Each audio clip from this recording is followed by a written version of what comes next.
So when I was at this event this last weekend with a bunch of people who are in the like various fields of alternative media, and one of the things that these people said is that their barrier to explore the position that says there is no virus, the more terrain-based health position, is because, of course, they were first convinced by the likes of Peter McCullough and Robert Malone, et cetera, et cetera.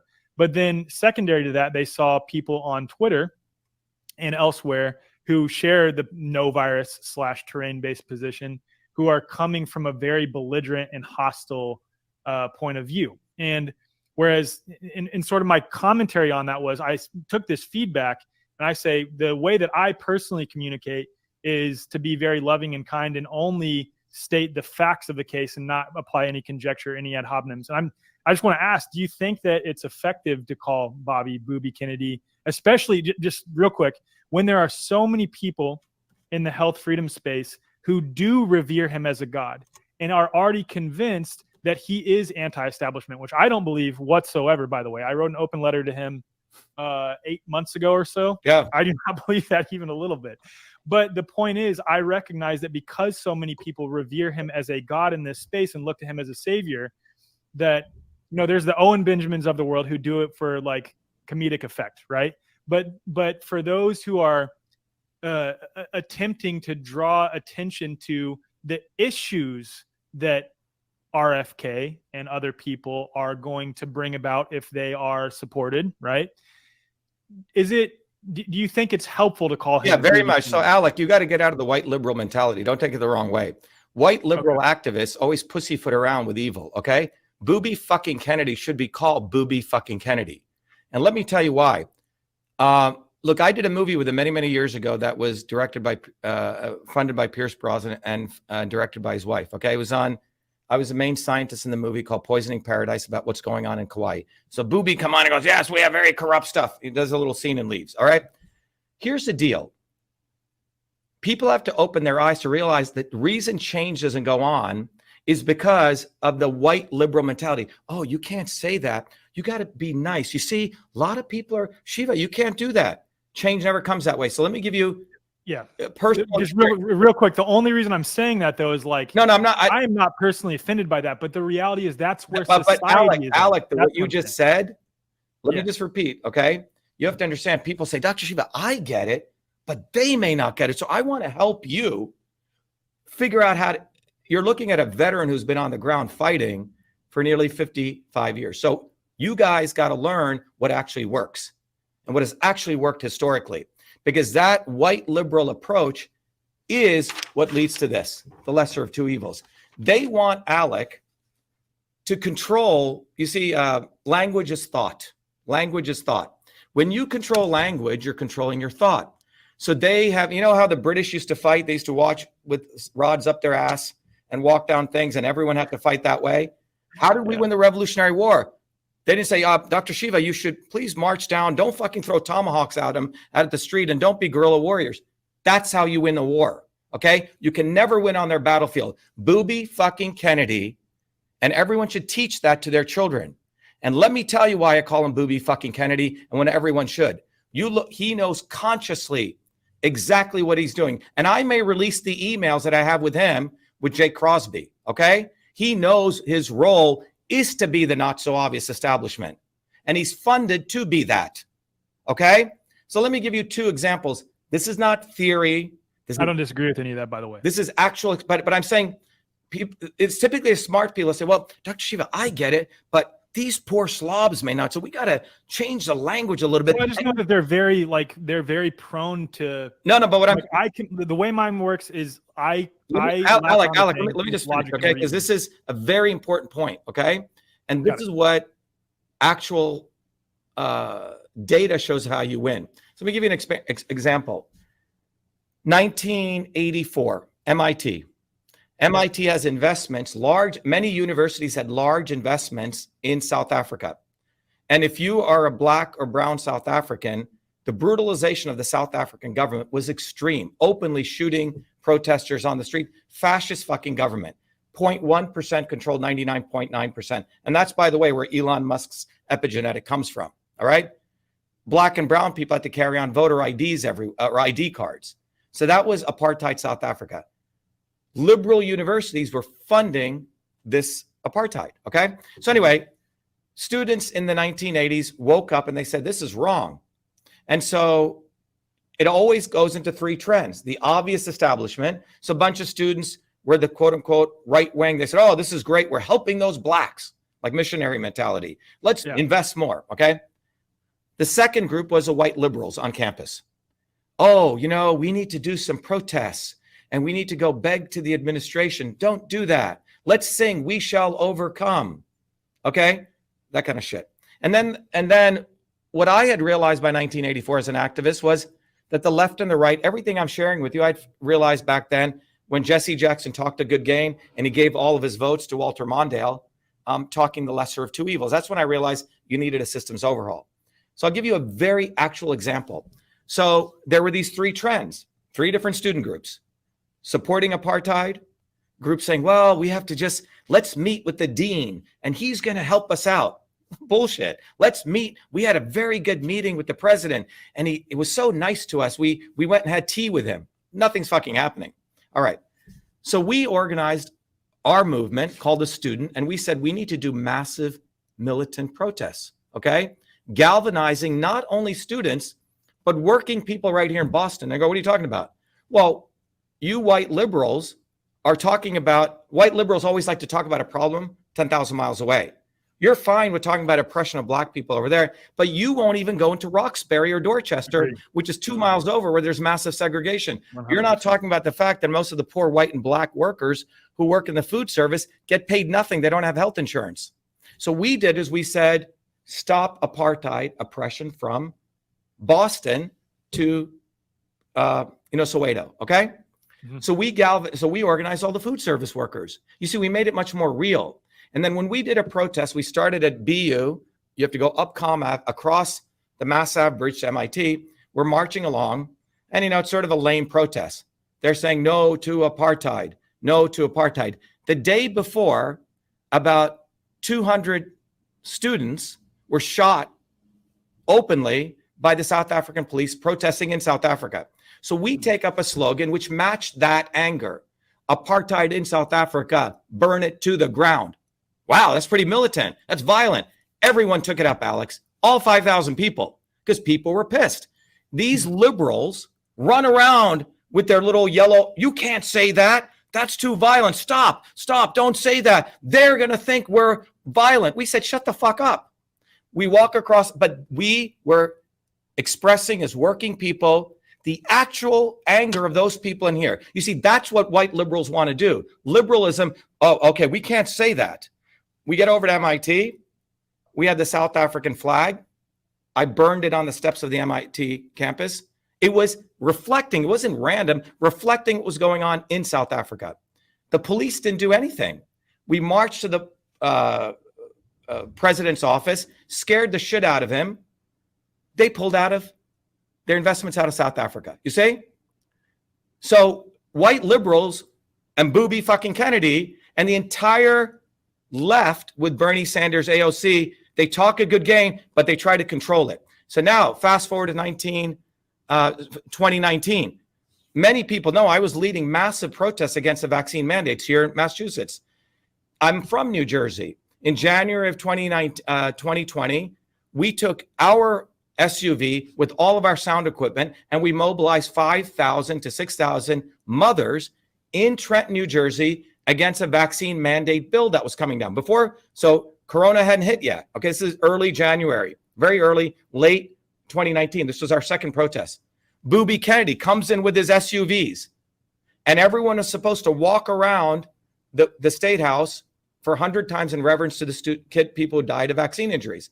He just does this little thing. Now, up until then is when I had figured out he was full of shit, right? And I said, wait a minute. This guy, which I don't disagree with, by the way. Like, this is the whole point. This guy endorsed, no, but I want to go at why I call him Booby fucking Kennedy. He endorsed Hillary Clinton, not once, not twice, 3 times. And the movie that I did with him was about poisoning paradise.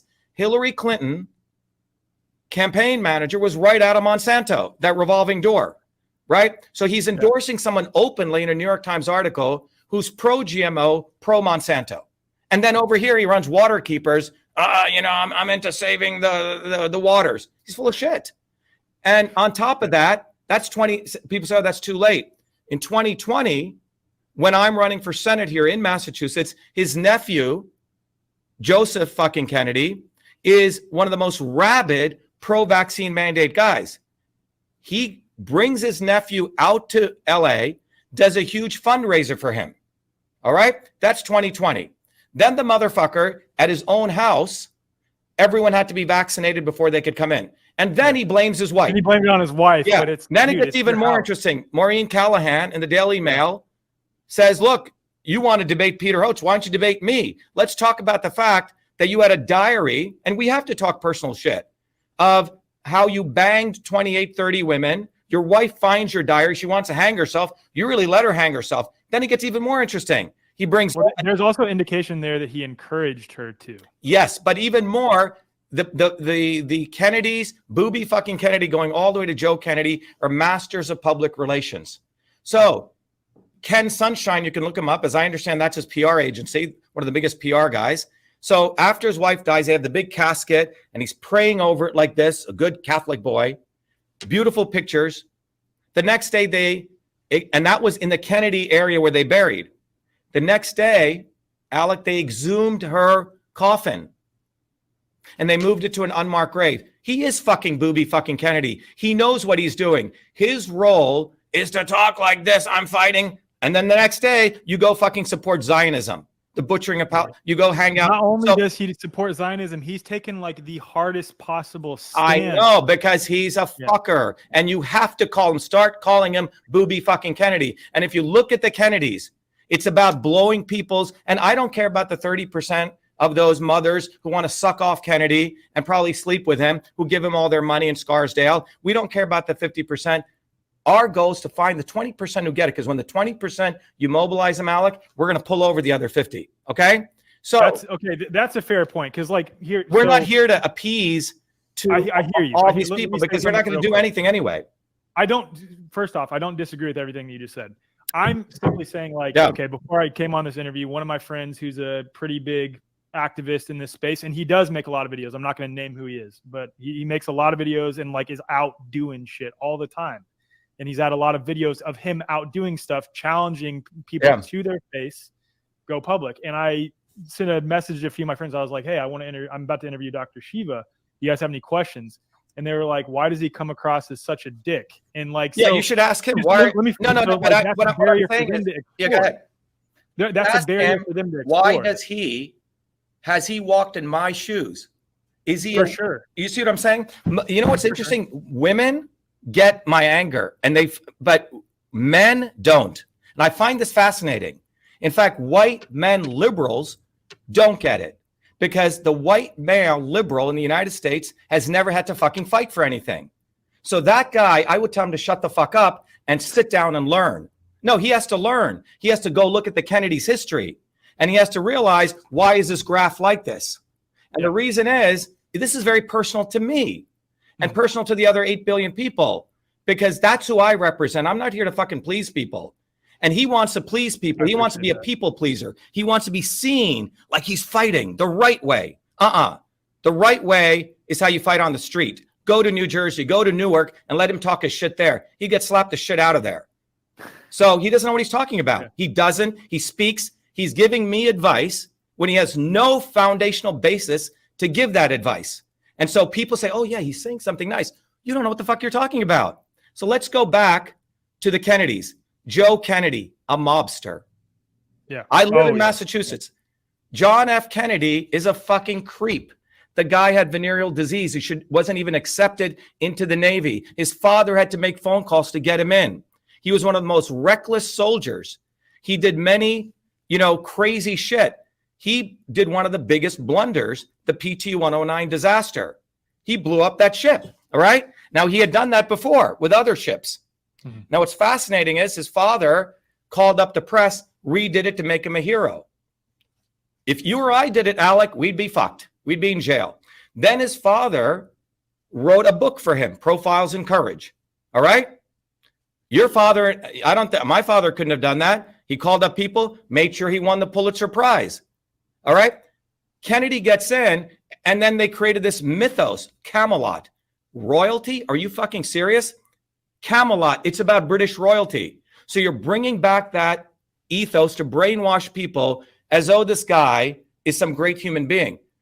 And many of these people then say, well, Kennedy was fighting the military-industrial complex. You see, weeks before he was coming out against Vietnam. Well, Michael Tracy, you can find it right on Twitter. Wonderful video where he wants to be in Vietnam. He was the first true modern-day U.S. imperialist, John F. Kennedy.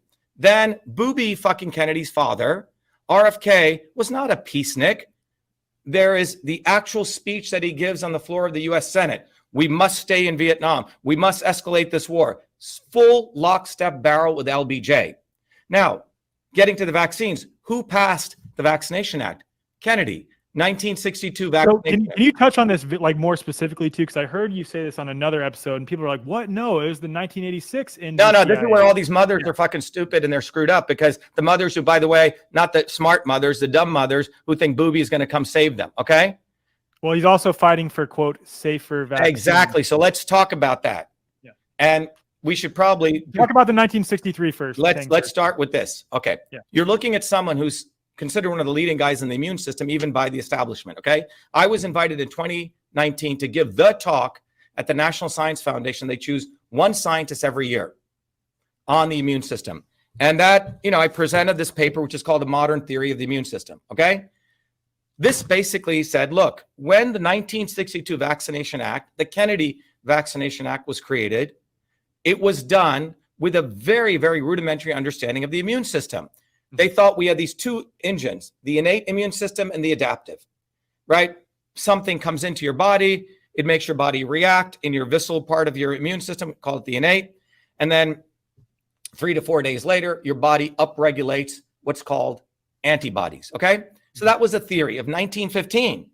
And so the idea was you short circuit the immune system and you inject it with something called a vaccine, some antigen, and it would make the body create antibodies. Which is all like a baseless assumption when you understand the virus. Well, we'll get to that, okay? We'll get to that because the reality is that the 1962 Vaccination Act was based on this very rudimentary engineering understanding of the body's immune system. 1963, the measles vaccines come. By then, 99% of measles was gone, okay? Yeah. But what did Kennedy actually do, Alec? That act created the divisions within the CDC, created all the bureaucracy. So you want to talk about centralization, all these machinery come into existence after the 1962 Vaccination Act. What's the name of that act, though, so people can 1962 Vaccination Act. Okay, got it. Okay, and it's interesting, no one knows that because fucking Booby fucking Kennedy and that bogus Children's Health Defense Fund who literally steals our work. And by the way, we sued them for it, okay? I'll come back to that. We sued Kennedy and he ran like a dog, okay? So they want to talk about 1986. Let's go back to let's go to the root of the problem. 1962, the Vaccination Act was passed on a very rudimentary, at best, understanding of the immune system.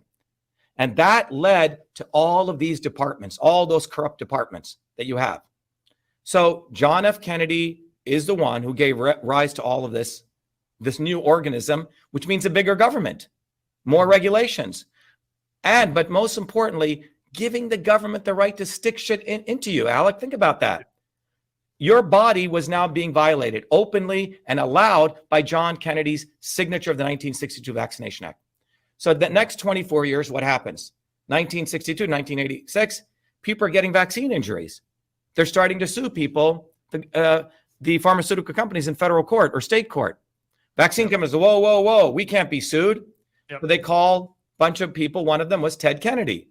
Ted Kennedy, as you may know, may not know, he was on the Senate sponsor of the bill of the 1986 Vaccine Injury Program. That set of principles or guidelines or ideas protected the big pharma companies from ever being sued. They created what? More government. It's called under Health and Human Services. They created the vaccine courts. and they had a limitation of liability of $250,000. So you see, it's nearly impossible to get paid out by that shit. I know. Yeah, exactly. You have to hire a lawyer, and the lawyer takes 90% but it's of you it. Against the DOJ, man, with no jury. It's absurdly corrupt. But let's just focus on the facts to these friends with the actual fuck you to them. You have to do both. Fuck them, and I'm going to share the facts here, is that they created all this. Kennedy created all this shit. And Ted Kennedy, who murdered a fucking woman here, who got away. All these people should understand, in what fucking country you only think. When he was running for office, right? Or he was already in office. Ted Kennedy was at that time running for office. Yeah. Okay. He was, and he literally killed a woman, drove off the bridge, waited almost a day to tell anyone. And if you see the movie Chappaquiddick, it's interesting. Joe Kennedy, the father, comes out in a wheelchair, says, "You fucking idiot," brings a room full of PR people. And they said, "This is how we're going to do this now." Okay? That's what the Kennedys fucking do. They're criminals. And we need to say it like it is. Not because in the back of your mind, oh, maybe Bobby's a good guy. No, he isn't. He comes from a line. Not you. I'm talking about these people who say, why is Dr. Shiva, he's a dick. Well, you're a fucking dick because you don't really care about everyday people. No, seriously, if they're willing to call me a dick, I'm going to call them a dick. Yeah. And you have to say that back to them, because what ended up happening? So the vaccine courts get created, another institution. You can't even sue them in federal court now. And now we have this whole nother level of shit for more lawyers to make more money. Now, Booby fucking Kennedy comes around, doesn't know shit about vaccines. He's backed by a guy called Mark Blaxall. Yeah. And Jake Crosby has done some of the best stuff on his work. Correct me if I'm wrong, and this could be completely off, but isn't Dell backed by Mark Blaxall too? Dell who? Computers? Dell Big Tree. Yeah. Big Tree. All these guys. Yeah. That's another fucking moron. Okay. That guy wanted to be in Hollywood, couldn't make it, and then this is his shtick. Okay. But the bottom line you got to understand is he didn't know shit about vaccines. Nothing. Yeah. Mark Blaxall injected himself in like a snake. And then Bobby's a front man. He's a puppet. Yeah. So the bottom line is, what does Booby fucking Kennedy want? And we should probably play that video. People should hear that video. He openly says, let me be clear, I am pro-vaccine. I am emphatically pro-vaccine. I've gotten it almost down. I vaccinated all my fucking kids. Well, can I share some personal stuff here that in relationship that I've had with Children's Health Defense specifically that sort of gives insight into this? Okay, so it's clear. I've already established with you. My audience all knows this. I come from a position that there is no proof whatsoever that strictly adheres to the scientific method or to logic, really, that viruses exist or cause any sort of disease. There's other clear logical explanations for what causes the phenomenon of two or more people getting sick in the same space. We can set that aside for a second. But I find that to be an extremely important thing. And it's not just me. The likes of Dr. Kaufman, whom I know you know, Dr. Mark and Sam Bailey, Dr. Tom Cowan, Dr. Kelly Brogan, hundreds of people that are professional people at this point, and thousands and thousands and thousands of others are really starting to understand this. So we have, as an example, Weston A. Price is an organization that consists of a lot of professional people who are all of the position that there is no evidence for virology or for viruses. And so Children's Health Defense, we have had multiple lines of communication with them to try to get them to broach this topic with their audience, not to take a stance on it. Like, I get the whole political game that you have to play, but to just broach this topic with their audience. Not only will they not do it, they behave disingenuously behind the scenes when you try to get them to come to the table to discuss this. And I'll give an example. And I've not talked about this on my show. I've talked about this on other shows.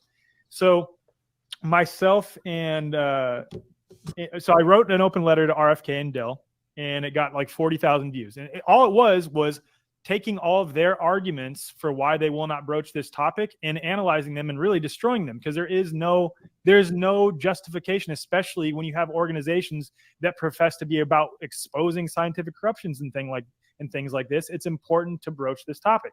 So then I get a message from the CHD.TV director, Paulie Tommy, asking me to come on a roundtable the next day with Meryl Nass and Brian Hooker. And I respond and basically ask, well, what's the purpose of this conversation? What will be the topic of discussion? Like, am I supposed to bring any resources? Is it going to be a debate? And she said, I don't have time to discuss this with you. I need to know now if you can do it. So I could see very clearly what was going on. They were trying to set me up and pull a gotcha, pull up a paper that I haven't had a chance to read that shows some electron micrograph image of a virus and say that, hey, see, we've proved him wrong. So long story short, we stopped that. I recommend that they do a debate where Dr. Cowan and RFK co-moderate a debate where the no virus side is represented by Dr. Andrew Kaufman and Dr. Mark Bailey. The other side is represented by one or four of the following people: Dr. James Lyons Wheeler, Dr. Robert Malone, Dr. Peter McCullough, and Dr. Ryan Cole. They say no. They say RFK is too busy. And then there's other people that are messaging them, asking them to do the same thing. And then they finally say that they'll have me come on to share my perspective on virology. And I was like, oh, wow, they're finally going to allow this to happen. So I respond, great. Can I bring along Eric Coppolino and Mike Stone with me? And they say, yeah, that's awesome. We set the date for February 28th. So February 25th, and I made it very clear that this was not a debate. It was just me presenting my perspective on virology. And they were like, yeah, totally. I was like, okay, great. February 25th on a Saturday, 3 days before the event is supposed to take place, myself, Mike Stone, and Eric Coppolino get a message from Paulie Tommy saying, great news, you guys. Dr. James Lyons Wheeler has agreed to host this discussion. Keep in mind, he's one of the guys I recommended we debate against. And they're like, no, not a debate. He's a joke, by the way. Discussion. Yeah. And then they pull this bait and switch on February 25th on a Saturday, 3 days prior to. And I think they expected us to say, no, that's not happening, so that they could say, we tried to do the virology discussion, but they said no. So Mike Stone, Eric Coppolino, and I talked about it, and we were like, let's do it. Screw it. Let's just do it. Let's just say yes. So we said yes. And then 2 hours prior to recording, we get an email from them on February 28th. Hey, sorry, this is canceled. We're not going to do this anymore. And I said, wait a second, Paulie. I reoriented my whole schedule for this. So did Eric and so did Mike. Can't we just record this on Zoom with James Lyons Wheeler and then submit it to you? And they said, no, that's not going to work. And that's the last we heard from them. So what did you learn from that, Alec? I learned that CHD, and I won't let me say this in a certain way. I have friends who work for CHD that are great people, but CHD as the organization is extremely disingenuous. No, but what did you learn from that whole fucking experience? Because you see, these people are fucking devils. They behave very disingenuously. They're not about to be fighting for freedom. They're running a business. So in 2020, and I just want to end this on why Booby should be called Booby fucking Kennedy, that is what that organization's about. Everyone at that inner circle. All right. And I had my personal experience because in 2019, I just published this paper. I was doing my own videos talking about the immune system, talking about this is not about vax, this is not about anti-vaccine, this is about boosting the immune system. Those videos were going viral. All of Booby's mothers who were giving him money were coming over here. And he was getting quite jealous. And I didn't even know this dynamic. People are just getting invited. Okay. Yeah. But I'm a ground guy. I said, wait a minute, there's no fucking movement. Booby's been just filing lawsuits, bogus, and he sits on them. All right. Yeah. So we ran the first vaccine and immune health conference in my building. About 1,000 people showed up. These guys had never done anything like that out of nowhere. And Booby's fucking lawyer, Aaron Siri, shows up and he knows I created a technology at MIT on the computer to end animal testing where we could understand molecular pathways. He says, you know what? You should do that to create vaccines. I go, what did you just say? He goes, ooh, don't tell anyone. All right. Right. So anyway, I started seeing all these. I didn't even know these people. I said, oh, okay. I knew Booby from that movie I'd done. And then I saw these people were actually telling people not to get on the ground and protest. They were telling women what slogans to say, total control. So we started doing the biggest protests and they're like freaked out. They started becoming our enemy to sabotage us. Jake Crosby, who used to work for Booby, then said, yeah, Booby's full of shit. He was the number one epidemiologist who worked with him, revealed all the emails showing the nature of Booby fucking Kennedy, that he has positioned himself to be the not so obvious establishment. All right. This is very conscious, Alec. So all these people say, oh, why do you call him a dick? Because you don't fucking understand, moron. They are actually doing this in a conscious way, just like what they did to you. They don't want to have debate. They're running a racket. All right. Yeah. So when I started exposing Kennedy, fact that he supported Hillary Clinton, fact, he then writes, he couldn't take it anymore. I did video after video and no one had done this. I lost 20% of my followers. You know, I could have been very, very opportunistic, very sleazy. Ooh, great. All these mothers are coming to me, get their donations. Oh, what work with Bobby, right? I didn't do that. I took the hard route, exposed him. And then Booby writes an article on his blog page saying, Dr. Shiva is a vaccine maker. He works with Bill Gates and he's friends with the Clintons. Complete. I mean, that's how the Kennedys are. They go. This is why I appreciate you, is because you'll openly address anything. Like, so just for all the audience listening, like I submitted questions and there's some that I didn't even submit. Like all of these presidential candidates that are running have scripted interviews. Like for example, Tucker interviewing Trump, right? Like that was 100% a scripted thing. They give him all the questions ahead of time, Alec. Huh? They give him all the questions. But yeah, that's my point. That's my point. So let me, but here we expose Kennedy, and Kennedy writes a blog page, absolute lies. Yeah. I sue him in federal court for $91 million. He's a lawyer. He runs around evading service. Then he finally gets served. He defaults on the lawsuit. My own lawyer probably got a call from him. We haven't figured this out. Didn't do the right service. And then he tells me that, I really like the Kennedys. All right. So we have to go after him. But my point is, on one of my websites, which is my technology company, we get 10% discount from Microsoft for buying software. We put Microsoft Business Partner. He uses that and says, I work with Bill Gates. Do you understand this, guys? That's like fucking fascist Stalinist shit. Yeah. So yes, Booby fucking Kennedy. And if you're a man and you have balls, then call him Booby fucking Kennedy and you truly care about people. Don't pussyfoot around, because if you pussyfoot around, we get this kind of graph. All right? And this is what's happened. The white liberal males have been for too long running American politics, and they're all liberals. Fucker Carlson is a white liberal. All right? Joe Rogan is a white liberal. Now, it's very interesting. I was looking at all these women who wanted to interview me, podcasters, and all of them were women, some black people, but none of these white liberals. Joe Rogan is a fucking pussy boy, okay? All these guys are not men. And you got to really understand this, because let's talk Rogan. In 2012 to 2015, I did the earliest six scientific papers published in peer-reviewed journals exposing how genetically engineered foods actually change the plant structure. The plant produces less glutathione. Many people who knew Joe Rogan and me said, Joe, you got to have Shiva on. At that time, he was only giving to, visibility to Kevin Folta, who's a scientist, who's a pro-Monsanto scientist out of one of the universities. So Rogan buried the story. He follows me still.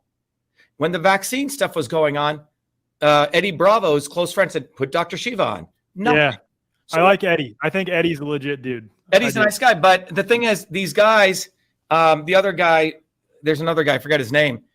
He said, why are you attacking Joe? Joe's done so much for me. He helped my career. I said, your career is what's going to determine whether you tell the truth or not. So you have all these men, quote unquote men, who are part of their monetary existence is connected to these people. So they're not free human beings, Alec. So if you look at Trump, we've talked about him. If you look at Booby, again, personal experience. Now let's go to Fucker Carlson. Fucker Carlson is very, very important to understand. And why he also needs to be called Fucker Carlson. Go look at his family lineage. His father is the one who created the disinformation agency institution. Do you know this? No, I didn't know this. His father, total CIA spook. He created the media agency to bullshit other countries, to spread lies into other countries. That's Fucker Carlson. He wanted to follow in his father's footsteps. They supposedly denied him into the CIA. My position, and someone should go do research, he was put as an asset. Now look at Fucker Carlson. He never tells the truth on time. It is always after the fact. It's kind of like how Robert Malone came out about the vaccine way after. Way after. And if you look at, follow Fucker Carlson through, and we'll come to what happened with Fox. So you follow Fucker Carlson through. He wears a little dweeby little, whatever his bow tie, right? Was this little conservative, but go look at his history. How does he end up as a college student in Nicaragua standing next to Zamora, who was put in by the CIA? There's a picture of him. All right. Yeah. He gets inserted into all these places. Suddenly he shows up. Fucker Carlson is a complete intelligence asset. Mhm. That's what he is. You don't get to be. Real quick question on this though, just like when we're, how do I put this? I may answer my own question here. Is your position when it comes to people who have done effed up things in the past, right, or who have taken positions in the past, that as long as they come out and have a hard stance against that position, then you would give them more? No. You have to look at their actions. It doesn't matter what they say, Alec. Look at what they did. Okay. What did they in March of 2020? Go back. What did Booby Kennedy? So like let's use Tucker as the example here then. Like Tucker had acknowledged that past with him, but what about like now? If he let's go. But you have to look at the line. You can't come into the story when the villain is acting all friendly. You're coming into, 1 hour, 32 minutes of the movie. Oh, wow, this guy's amazing. He's loving this woman. He's saying, but he's about to go kill her, or he had backstabbed her. Okay, you can't come into the slice of the movie. You need the full context. You need the full. You have to see, and unfortunately, I've had to end up doing that because I love history, right? And I think, people say, "Oh, you're bashing everyone." Someone wrote this, and I go, "What do you mean, everyone, moron? There's 8 billion of us. We're the everyone. They're like 10 people. They're like 20 people." Who keep getting visibility in all the mainstream media. They're not everyone, and they must be bashed. So don't tell me I'm bashing everyone. I'm bashing your false heroes because now you don't like me doing that, because now this means you have to get off your ass and you may have to go hand out a flyer. Totally you may have to go do fucking something. And this is what I've said when it comes to like the likes of CHD and ICANN. They reinforce this narrative, and then also RFK running right now. They reinforce this narrative that is sort of this subconscious. It incapacitates people. It takes people who are freedom oriented and it makes them think, oh, thank God, I can just sit back now and give all my money to these organizations and give all my money to these people and just wait for this savior to come in and do all the work. And not only that, Kennedy watches everything I do, and you can go see a video. I say our presidential campaign is a spear of building a movement about you. He literally took those words and does a video the next day. Wow. He's a fucker. He's got spies, because what they need, Alec, is they need the actual real stuff to get materials to manufacture their leaders. Yeah. So they have data. I'm sure they're getting intelligence data. Wow, Shiva does this video. People are really with it. All right. So we need to go say this. You need to say this now, booby. That's what they're doing. But the point with Tucker is this. And by the way, again, in the trenches. So go back to 2020. They steal our election in Massachusetts. We expose the fact that they deleted ballot images, which they did. They admit it. I shared the emails, them admitting they deleted. That goes viral. We get thrown off Twitter. We discovered that the government contacted Twitter. This is the grossest violation of the First Amendment. No swarm lawyer in Massachusetts wanted to take on my case because the Secretary of State, his name is Bill Galvin. He's called the Prince of Darkness. He owns everyone, Alec. I had to do the case myself. All right. So I go do the case myself. And this is now 2020, September of 2020, October of 2020. And we go into federal court. I had to do all the case law. I had to represent myself. It's no small deal. And so just go back to September of 2020. We're running in the primaries. The election stolen from us. We discovered they deleted the ballot images. I tweet that. I have close to 250,000 followers. I do a tweet at that time. I'd get 40,000 retweets.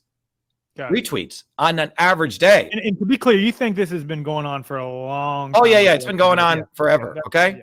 Yeah. So what ends up happening is I filed my lawsuit. It's me against 3 Harvard lawyers in federal court. And in cross-examination, this is 2020 now. Mind you, 2020. We discovered that the government has a backdoor portal into Twitter, an entire infrastructure, a complete infrastructure, which I was the first to discover and document it. All right. In gross detail, all created out of CISA. I found the playbooks, actual documents, the manual on how they will censor U.S. citizens. I found out that Pierre Omidyar from The Intercept is the one who funded the Center for Internet Security. And so when I exposed Bill Galvin, his legal counsel, Michelle Tassinari, who was also on the general counsel of CISA, which I had no idea, used that infrastructure through this backdoor portal to silence me. All of this is presented in federal court. More interestingly, all of this we wrote to fucker about. Okay. And by the way, I did video after video after video on this. You see? Yeah. Video after video after video after video. About 500 million people throughout the world came to know about this. It wasn't a secret.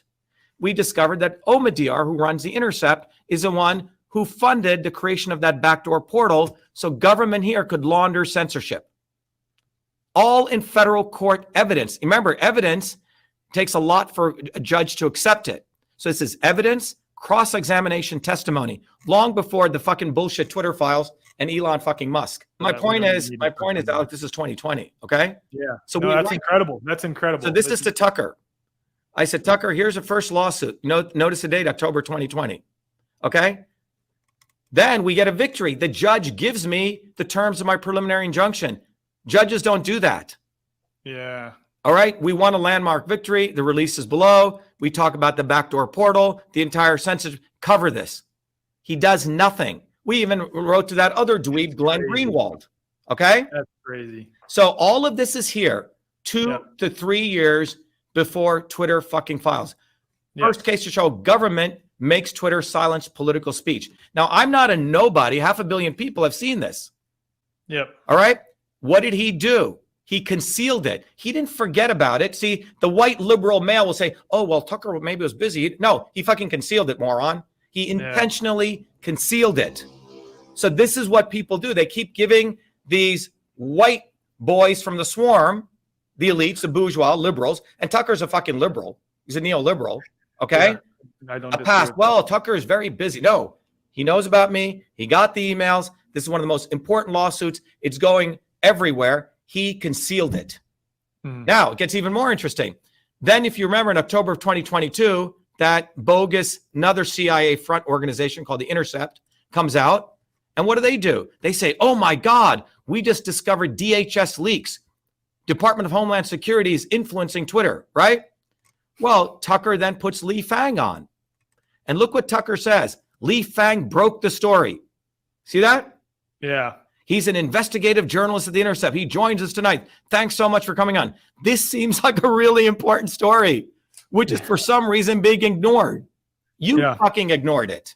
Yep. Do you see they're doing it in broad daylight? Yeah. And what that forced me to do, since you're a systems engineer, right? Yep.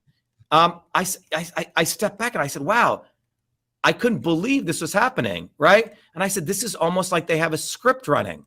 And then I talked to a friend of mine whose father was Limited Hangout. I'm very familiar. Right. So here I had released the whole truth in 2020. The problem is I'm not in the left or right camp, Alec. I'm independent. No one can control me. So they couldn't get this out. So what they do is first they concealed it. That was Tucker's job. Then they plagiarized it. That's what The Intercept did. Misattributed it. Then they lied about it. They didn't share the whole truth. They hijacked the story. Tucker helping The Intercept. They put out the half-truth, little piece of it. They amplify the half-truth by the same people who concealed it. Glenn Greenwald, Fucker Carlson, and the ACLU. You see this process? Yeah. This is what they do. And this is what we need to... I'm only laughing because every time you say that, I can't help. He's a fucker. And now let me go to talk to you about my second experience with the motherfucker, okay? Motherfucker Carlson. That's what we should call him too. You have to... These people are sick, man. Once you understand how they operate, you will start using these words and you'll train your kids to use them. Let me give you the second example. In 2020, as an engineer, I was like, wow, John Medlar here. John worked on the Ron Paul campaign, and John said, Dr. Shiva, there's no way you're going to lose unless they steal it from you, what they did to Ron Paul. Because that's what happened in 2012 with Mitt Romney and Ron Paul. Ron Paul was a clear, that's what made everyone who was right-leaning become libertarian at that point. They knew that, So when that happened, Alec, when John said, I said, that occurs in India, John. It was like, I even dismissed it. Even me, I dismissed it. Well, we win in the hand-counted paper ballot county by 10 points. And every other county, 60-40, 60-40, 60-40. Yeah. So we find the issues. And then I got into doing all this research. We identified the real issues, Alec, which was signature verification. I did 2 major reports, the chain of custody. What did the establishment do? Trump. and morons like Mike fucking Pillow Lindell, okay? Mhm. They started throwing all sorts of crap out there. Bamboos in the paper. They started, I really believe it was then the intelligence community comes in and they say such wacky shit that the goal is to hide the real stuff. You follow what I'm saying? Totally. The substantial issues get hidden when the real stuff comes out. Now, what happens in the middle of that? Go look at what fucker Carlson was doing. He didn't believe in election fraud. He didn't. He thought it was all a joke. And so here at Fox News, he's texting people, text messages. Clearly, in his view, he believes there is no election fraud. Then he sees the MAGA Trumpers starting to believe in election fraud. He needs viewers, grifting. So he goes on, yes, election fraud, election fraud.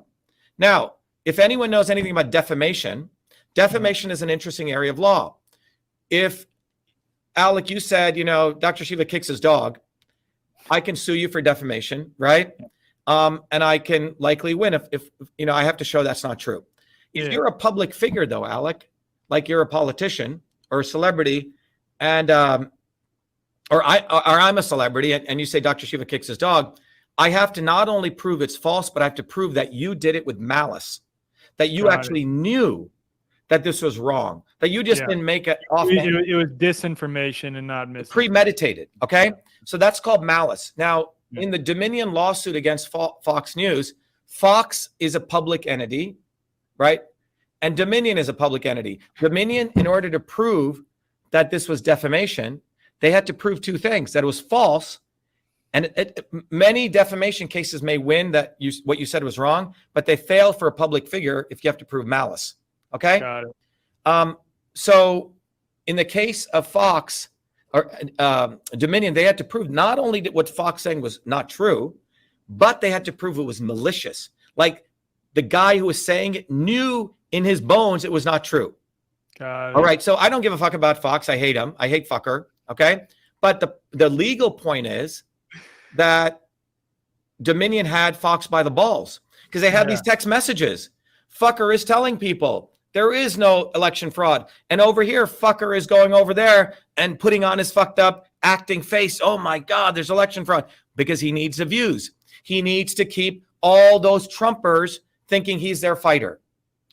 So when the reason it would have been a treble damages, it would have been for $4 billion. So that's why they got away in some ways by paying them off $750 million. And then what does fucker do after he gets thrown out? He goes and starts doing his tour. He goes to Alex Jones. He then says, "Oh yeah, I'm a martyr. I fought for you. Blah blah blah." And then he goes over to the other creep, Elon Musk. Yep. Where Elon Musk begins and government ends, nobody knows. So he goes to him, and now the whole goal of fucker Carlson. There's a wonderful article. I'll send it to you, written by a guy who's researched the entire fucker Carlson family. Yeah, please, because I'll put it in the show. You will see. I mean, once you read it, this guy knows what the fuck he's doing. Yeah. And everything he does is distraction. He doesn't want to focus on the fundamental real issues affecting working people. What we just talked about, the 47 trillion. He won't focus on that. If he does focus on this, it'll be long after the world is depopulated. Well, right? and this is the thing too, when it comes to any of these people we're talking about, they say the blatantly obvious agreeable things that sort of pander and cater to our position, right? Right. So that we're like, finally, someone from the establishment is now on our team. As though that's the standard for us being. Yeah. It's like you're throwing a bone to the peasants. Like here's King 1, King 2. This king used to bang all of your wife and steal all your stuff. And one day this king says, "Oh, this king is bad." You say, "Oh, thank you, king, so much for saying he's bad." It's a very peasant mentality. It is. Same peasant mentality that says, "Why are you calling him Booby fucking Kennedy? I get it, Chiva, but that's a dickly thing to do." Peasant mentality, slave mentality. That's fair. That's a totally fair point. Teach your kids to curse at these people, please. Okay, please do that. They calling everyone to do that because so I guess I'll come to a resolution. We agree on literally everything. Yeah. In this. The approach that I have found to be effective for me personally is not to be soft and not speak very directly though, just directly, but no conjecture, none of that, no ad homs, just because my main thing is my main shtick is I'm constantly calling out the logically fallacious arguments used by those who oppose my position. I'm like, nope, that's like just calling out every logical fallacy, because when there is an abundance of logical fallacies coming from that side, it's clear that they don't have an actual position. Now, that's not always the case, is what I'm saying. But my whole shtick is to not speak like overly kind and lovingly, but to speak very directly without any conjecture. And that works too. But you know what? You've actually changed my position on this approach. Like, I can see where it is absolutely effective. Alec, what's interesting is that if you go to everyday people, okay, when I grew up in a small village, if someone fucks around with somebody, they get taken care of right away, man. There's no like fucking around with people. If you go to Newark or Patterson, you know, people don't fuck around with people. All right. No, I hear you. So yeah, if you knew how I was raised, you'd understand. That's what I'm saying. So what I'm saying is, it's a natural instinct of people is against injustice. The natural instinct. So, however, when you create a set of people to think you have to play in the battleground of the people you're abusing you, that's called a codependent mentality. And let me tell you, these people have spent a lot of money in behavioral psychological research. It was done right here at Harvard at Skinner, okay? BF Skinner. When you start simply being exposed to truth all day, all right? And when you don't have the manifestation of vigorously fighting at it, do you know what happens to your frontal lobe? It's been proven. Your frontal lobe remodels. Your brain is very plastic, and you develop what's called learned helplessness. So telling the truth is not sufficient. It will lead. So Tucker Carlson exposing this. Oh my God, Obama, 15 years later, as though he did. Oh my God, he may be gay, putting some, you know what I'm saying? All this shit is, they're doing it in a very psychological way to manipulate you to, in the back of your mind, I guess I can't do anything. Wow, these people are so powerful. Obama, wow, he got away, and he got away, and he got away, and he got away. Oh, thank you, Tucker, for exposing this. Yeah, you're remodeling your brain at a neurosystems level, and that's what they're doing.